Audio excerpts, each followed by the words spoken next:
Cześć moi mili, z tej strony Adam Chodorowski ze sklepu modelarskiego tankmodels.pl. No i oczywiście wspaniałego kanału modelarskiego Tank Models TV. Jeżeli coś Wam huczy w tle, to są moje silniki od mojego wspaniałego Wellingtona, który grzeje, żebym wreszcie odleciał do domu. Moi mili, dzisiaj zmora mojego dzieciństwa. Kilka razy próbowałem jako dziecko ten model skleić. Marnie to wyszło. Powiem Wam, że znienawidziłem ten model. Po prostu kiedyś go jeszcze raz dostałem. Nie wiem, co się z nim stało, jak go dostałem. W każdym razie, bohaterem dzisiejszego unboxingu będzie oto ta model, który powiem Wam, jako dziecko, jeszcze nie nastolatek, ze 2-3 razy próbowałem go skleić i niestety nic z tego było. Powiem Wam tak, dlaczego? Dlatego, że nie mieliśmy, ja przynajmniej nie posiadałem klejów takich prawdziwych, które szybko zasychały, chociażby takiej kropelki. Mieliśmy kleje tak zwane modelarskie w takich buteleczkach z pędzelkiem, które dodatkowo zostawiały anielskie włosy na modelach, ewentualnie resztki klejów z DDR-owskich modeli. To jest ponoć model z 1986 roku. Pudło się prezentuje tak i zaraz Wam będę pokazywał to pudełko, co jest w środku. Tu mamy jeszcze napisane, że okres gwarancji kleju 3 miesiące. No dobrze, posłuchajcie, pogadałem, jeszcze pogadam po unboxingu, a teraz co? No, trzeba otworzyć pudło.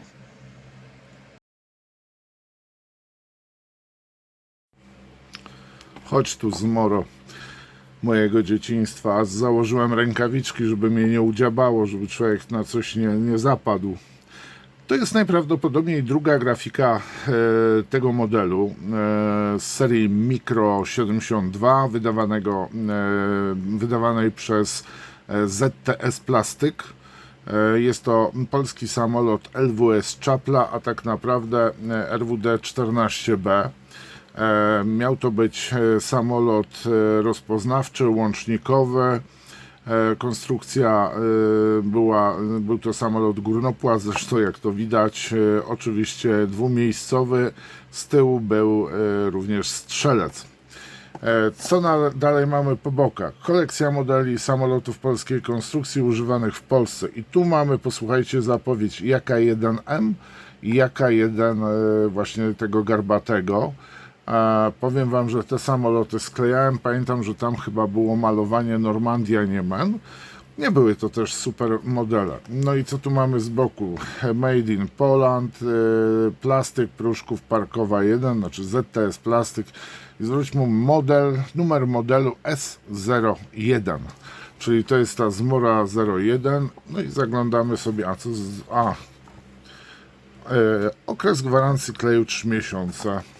No dobrze, otwieramy. Kurde. Matowy woreczek z elementami plastikowymi, gdzie znajdują się dwie ramki, kalkomanie. I powiem Wam, jestem mocno zdziwiony, że te kalkomanie trzymają biel. No powiem Wam, no i oczywiście kartka z informacjami. Co tu dalej mamy? No posłuchajcie, to już praktycznie starożytny pergamin. Jak to otworzyć? Już nie pamiętam.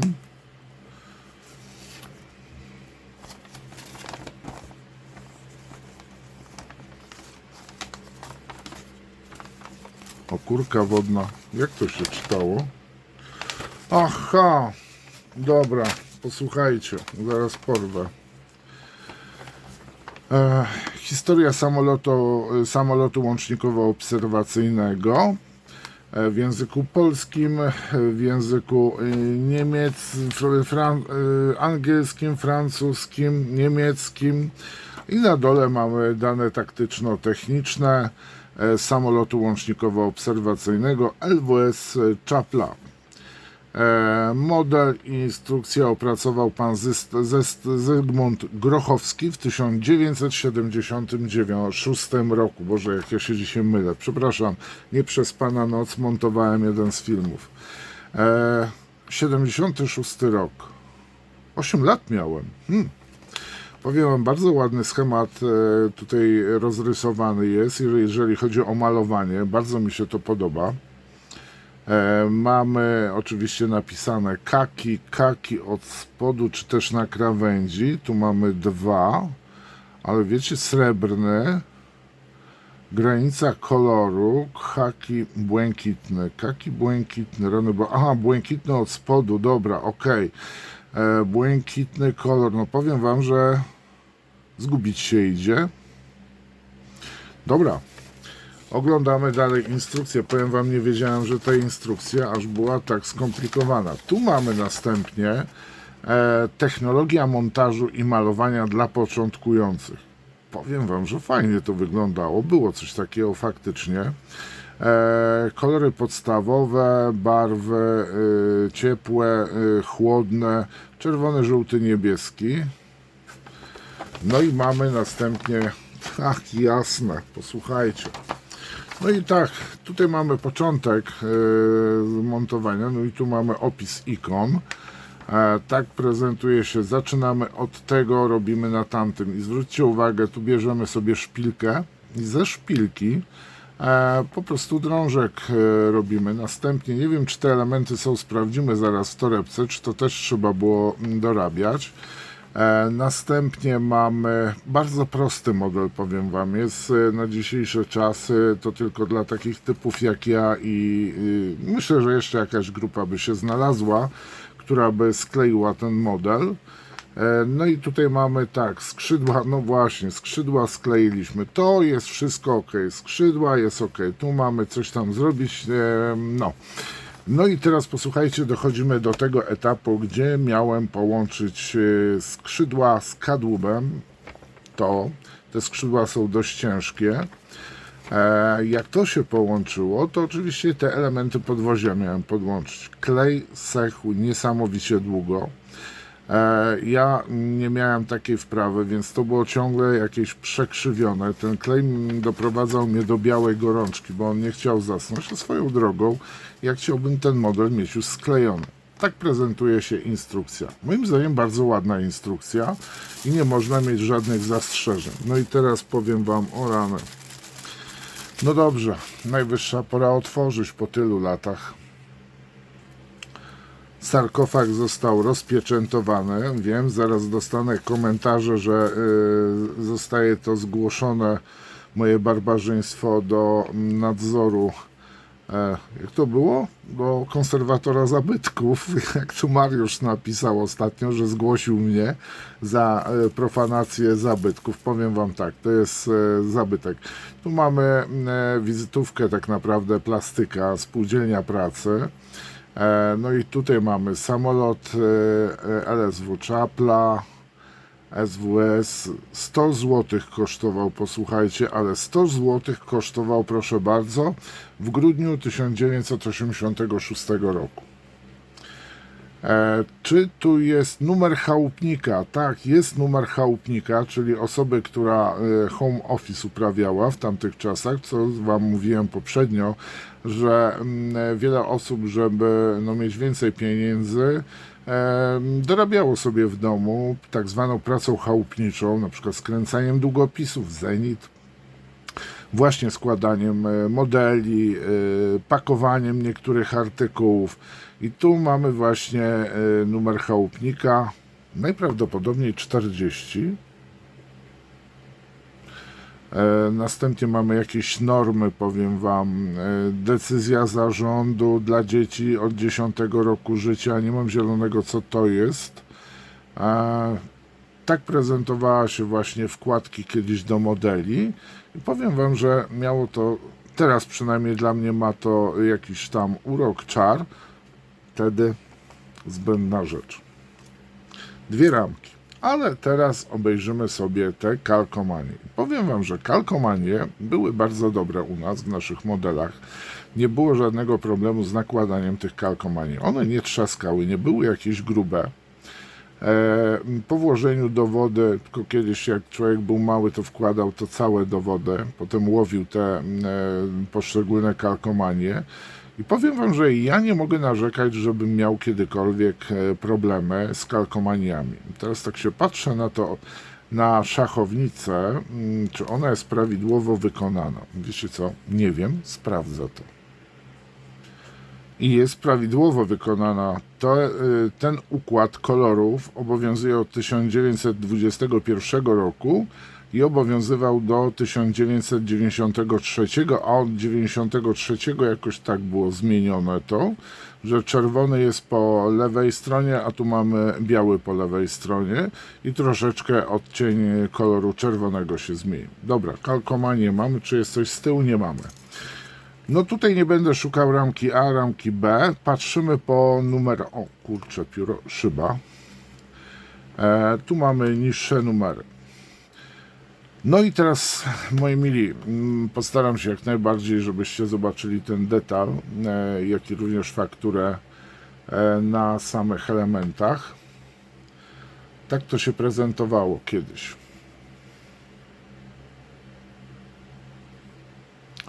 Powiem Wam, że jak teraz na to patrzę, to spoko. Powiem Wam, spoko, model vintage. Co prawda, no widzicie, jak ten silnik jest wykonany. W tej chwili jedna z firm produkuje czaplę zaprojektowaną w 3D, zaprojektowaną i drukowaną w 3D. Tak prezentuje się, proszę bardzo, kadłub. No oczywiście tutaj tylne koło jest już na stałe zrobione. Widzimy taką fakturę jakby płótna tutaj, elementy metalowe, no bo to jest mieszana konstrukcja. Ten łuk, ta podkowa to jest element, który wklejamy między tu z tyłu i na tym montujemy karabin maszynowy i ja szukam właśnie karabinu maszynowego, ale może na tej. A to są te elementy, które tutaj wklejamy w skrzydłach. Tak? Dobrze mówiłem? W skrzydłach? No zaraz zresztą zobaczymy sobie jeszcze. Śmigło tak się prezentuje. Powiem Wam tak, jakiejś wielkiej tragedii nie ma. Widziałem gorsze modele zachodnich firm, tylko ja już nie pamiętam, jak to już wszystko pasowało. No i teraz szukam tego karabinu maszynowego.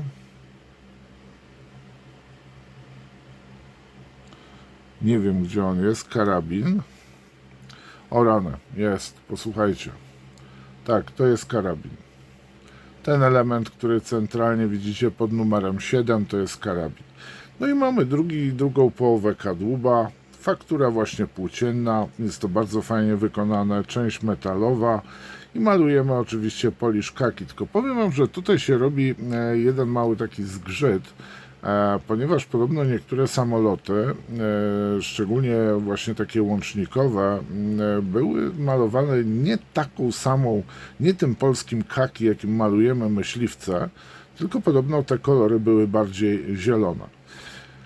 Nie wiem, tak słyszałem. Jeżeli ktoś orientuje się, no to z miłą chęcią bym posłuchał, czy tak było, czy też nie. To jest ten element tutaj, to jest część wnętrza, powiedzmy, kabiny, a ten element, zaraz Wam pokażę, a ten element, no to są plecy siedziska z jednej strony i z drugiej strony. No tu widzę, że jest przesunięcie na formach właśnie. Tu mamy elementy podwozia, tu mamy podpory i jak sobie przyjrzymy się, to powiem Wam, no widzimy, że tutaj jest przesunięcie, jest źle coś zmierzone i te elementy najlepiej dorobić we własnym zakresie. Wszystko tutaj, jeżeli chodzi o łączenie skrzydeł, na chwilę obecną to wygląda, że nie ma najmniejszego problemu, ale będzie dużo piłowania, szlifowania. Jeżeli ten model wykonywać, to tylko i wyłącznie z pudełka, chociaż jest bardzo ładny zestaw parta do waloryzacji wnętrza czapli.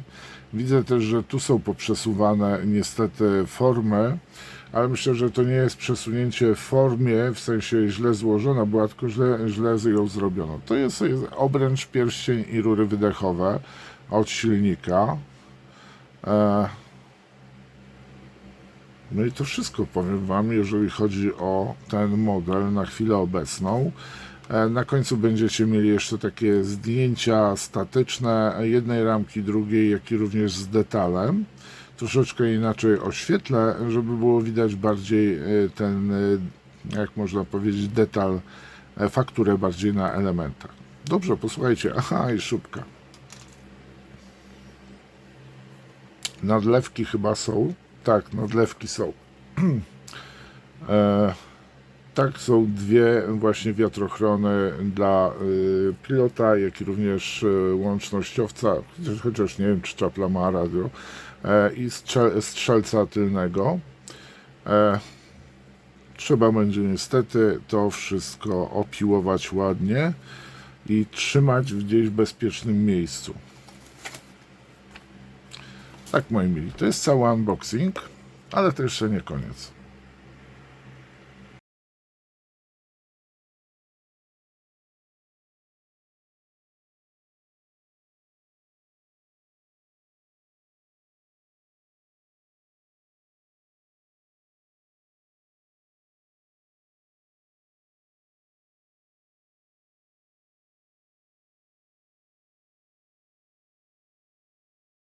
Jeżeli jest to kolejny film, jaki oglądasz na moim kanale, podoba Ci się on, chcesz, żeby się rozwijał, a nie jesteś subskrybentem, zapraszam do subskrypcji. Wystarczy, że klikniesz w subskrybuj, następnie w dzwonek, otrzymasz powiadomienia i oglądaj kolejne filmy. Dziękuję Ci. Na temat samolotu RWD-14 Czapla, czy też LWS Czapla, zbyt dużo nie można napisać, powiedzieć, ze względu na to, że zanim powstał tak naprawdę, to już był przestarzały. W 1933 roku Wojsko Polskie rozpisało konkurs na nowy samolot łącznikowo-obserwacyjny. I na zamówienie lotnictwa wojskowego, właśnie teżże w tym roku, czyli w 1933 roku, spółka inżynierów Rogalski i Drzewiecki, pamiętacie RWD, opracowali w doświadczalnych warsztatach lotniczych, w skrócie DWL, na Okęciu samolot obserwacyjny RWD-12. Aktualnie na Waszych ekranach. Jednak projekt został odrzucony i w latach 1934-1935 zaczął powstawać projekt RWD-14. Miał on zastąpić przestarzały samolot łącznikowo-obserwacyjny Lublin R-13. Byli również oczywiście inni konkurenci, ale ich projekty zostały odrzucone przez wojsko. A teraz widzicie na swoich ekranach właśnie Lublina R-13. Prototyp RWD-14 łamane na 1 został zbudowany w 1935 roku. Użyty w nim został silnik Pratt Whitney Wasp TB. Pierwszy oblot został wykonany w grudniu 1935 roku. W czerwcu 1936 roku samolot został przekazany do ITL, gdzie zaczął przechodzić próby. W wyniku prób stwierdzono, że samolot uzyskuje dużą prędkość maksymalną, a mianowicie 251 km na godzinę, jednak miano zastrzeżenia co do podwozia, które według ITL było zbyt wąskie. Następnie wojsko stwierdziło, że samolot powinien posiadać składane skrzydła, jak poprzednie oczywiście sportowe samoloty RWD. Po wprowadzeniu zmian samolot zyskał na wadze i powrócił do wytwórni WDL.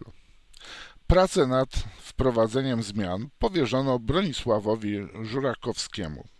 Przebudował on szkielet samolotu, zmieniając rurki stalowe na wykonane z chromomolibdenu. Zmienił również okucia skrzydeł i zastrzały umożliwiające składanie skrzydeł. Wprowadzono 3 prototypy samolotów. Wszystkie jednak posiadały błędy i uległy wypadkom. Dopiero 4. prototyp, oznaczony jako RWD łamane na 4, posiadał on wzmocnione tył kadłuba i poprawiono kinematykę układu sterowania. Zmieniono również silnik i tym razem użyto silnika G1620B Morse. 4. prototyp został oblatany w 1938 roku. Wszystkie próby przeszedł pomyślnie. Po zapoznaniu się ze wszystkimi zmianami i wynikami testów, czwarty prototyp został akceptowany i oficjalnie zarejestrowany jako RWD-14B i skierowany do produkcji seryjnej.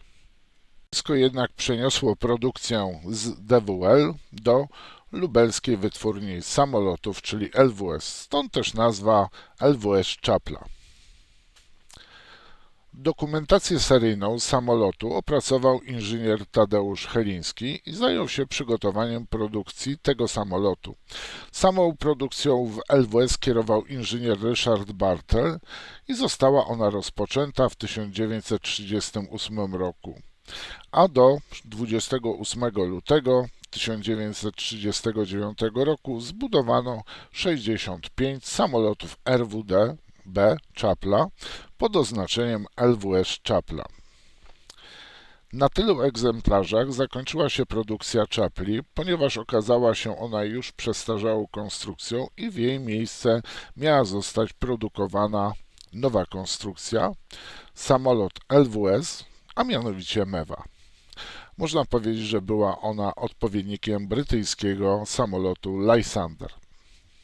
Reasumując, ze względu na brak środków finansowych i chyba brak rozeznania, a raczej przemyślenia, jaki samolot chce wojsko, względem posiadanego budżetu wyszło jak wyszło. Czapla okazała się przestarzałym samolotem, a MEWA została praktycznie w fazie prototypu.